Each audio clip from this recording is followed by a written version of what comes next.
Makanya kata Imam Al-Ghazali, manusia itu ada 4. 1, ada orang yang Allah takdirkan hidup di alam dunia ini sebagai orang Islam, dan nanti dia meninggal masuk surga. Ada orang kayak begitu. Jadi orang dia hidupnya beragama Islam, wah dia rajin sholat, puasa, sedekah dan lain sebagainya, dan matinya dalam keadaan Islam, masuk surga. Ya alhamdulillah. Nah yang kedua nih yang ada berat, yang rada ngeri nih. Ada orang yang Allah ciptakan dia di alam dunia ini untuk ibadah kepada Allah, tapi tidak mendapatkan surganya Allah. Artinya dia ditakdirkan hidup di alam dunia ini dalam keadaan muslim, muslimah. Dia taat, dia sholat, dia puasa, bahkan dia haji, dia umrah dan lain sebagainya, tapi dia tidak mendapatkan surganya Allah. Artinya ketika dia mati, dia murtad, tidak mendapatkan surganya Allah. Na'udzubillahi min. Ada yang begitu? Ada. Jadi kita jangan punya pikiran, lah gua mah nggak mungkin begitu. Jangan. Dulu kan ada ceritanya, namanya Kiai Barseso. Pernah dengar nggak Bu? Kiai Barseso itu Masya Allah, ulama yang luar biasa. Itu kalau beliau lagi doa, itu badannya ngangkat. Apa namanya? Terbang. Iya, bisa ngambang itu kalau lagi doa tuh. Tuh kalau lagi pengajian yang hadir, wah ulama-ulama semua yang datang itu. Kiai Barseso itu punya ilmu Ismul Azam. Jadi kalau minta apa aja, doa aja pasti dikabulin. Sakti luar biasa. Di sana di luar. Tapi ketika wafatnya dalam keadaan murtad kafir. Na'udzubillahi min. Yang ngeri itu. Yang ketiga, ada orang yang Allah ciptakan untuk beribadah kepada Allah. Ada orang yang Allah ciptakan dia tidak untuk beribadah kepada Allah, tapi dia mendapatkan surganya Allah. Diciptakan dia di alam dunia ini tidak dalam keadaan jadi seorang muslim atau muslimah, kafir, non muslim, tapi dia mendapatkan surganya Allah. Artinya ketika menjelang wafatnya dia mendapatkan hidayah dari Allah, dia memeluk agama Islam.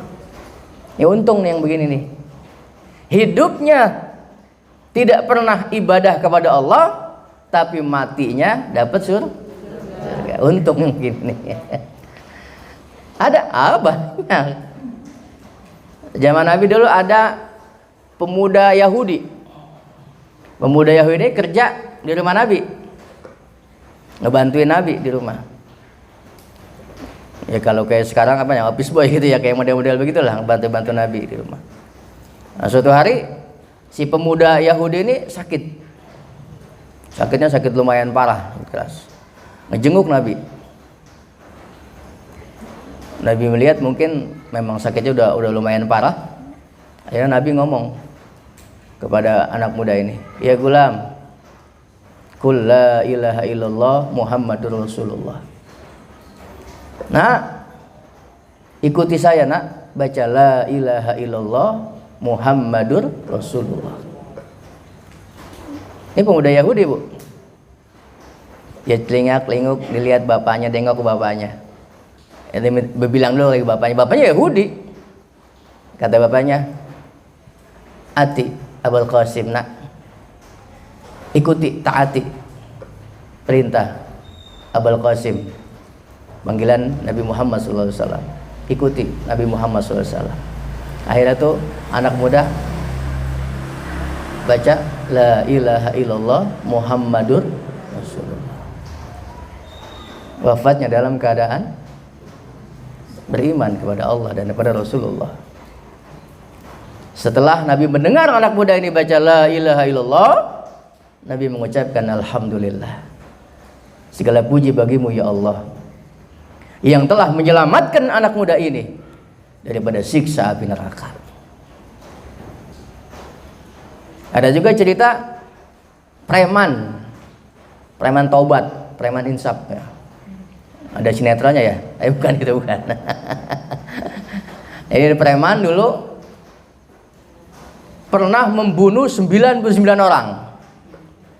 Habis membunuh 99 dia taubat. Mikir kali dapat hidayah. Ya Allah, saya pengen tobat, hidup begini mulu, udah capek maksiat mulu. Akhirnya dia nemuin ustad. Namu ke rumah ustad, ngomong sama Pak Ustad, Pak Ustad maaf, saya mau nanya nih. Ayo silakan. Saya mau nanya begini Pak Ustad, umpama ada orang, kata dia, ini orang udah pernah ngebunuh orang 99 orang, terus dia pengen taubat, kira-kira diterima nggak ya Pak Ustad sama Allah? Kata ustadznya, apa ngebunuh? Berapa orang yang dibunuh? 99 Pak Ustad. Banyak amat.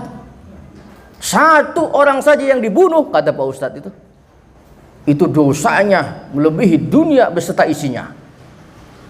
Apalagi 99, wah enggak, agak bakal diterima sama Allah taubatnya orang yang pernah ngebunuh 99 orang, tuh kata ustadznya. Padahal tuh yang nanya buat dia sendiri gitu ya, pura-pura buat orang gitu. Kesel ya, lah tanggung lah gua bunuh juga nih satu ustadz. Akhirnya 100 orang dia bunuh ya. Kemudian dia pergi, dia tanya-tanya lagi, di mana masih ada nggak ustadz atau kiai di daerah sini? Oh ada, no, di sebelah sono. Berangkat dia, pengen taubat. Di tengah jalan meninggal dunia. Akhirnya kata malaikat Malik, wah ini udah jelas masuk ke tempat saya neraka ini mah, kata Malik. 99 orang plus ustadz satu, wah dosanya udah gede banget ini mah, pasti neraka ini mah.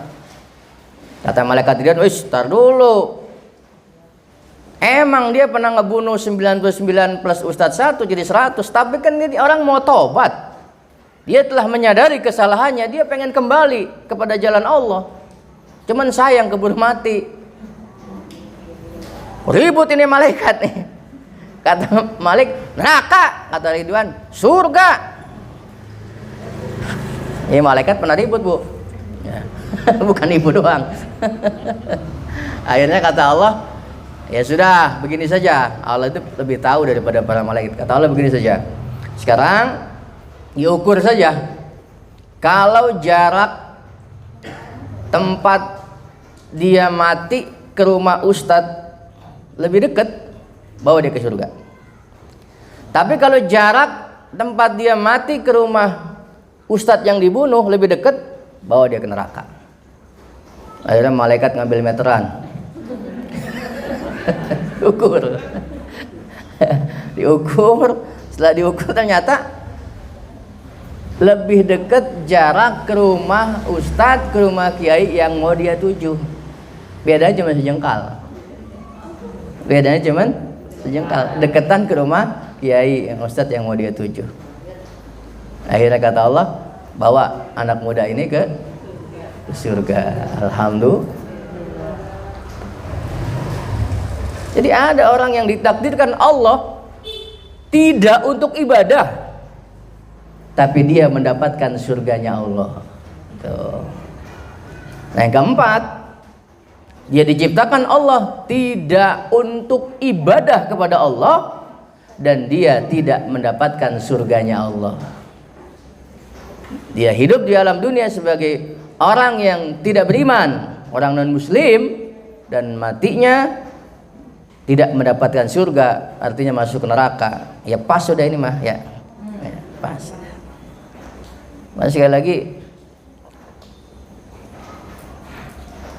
selalu kita bersyukur kepada Allah bahwa kita dijadikan orang Islam, dan kita terus berdoa minta sama Allah supaya ditetapkan iman Islam kita ini sampai akhir hayat kita. Wala tamutunna illa wa antum muslimun. Kita minta husnal khatimah. Allahumma inna nas'aluka husnal khatimah. Allahumma amitna bil iman wa ahyina bil iman. Kita minta hidup selalu bawa iman, dan ketika kita mati nanti tetap kita membawa iman dalam keadaan beriman kepada Allah, beriman kepada Rasulullah sallallahu alaihi wasallam. Amin Allahumma amin.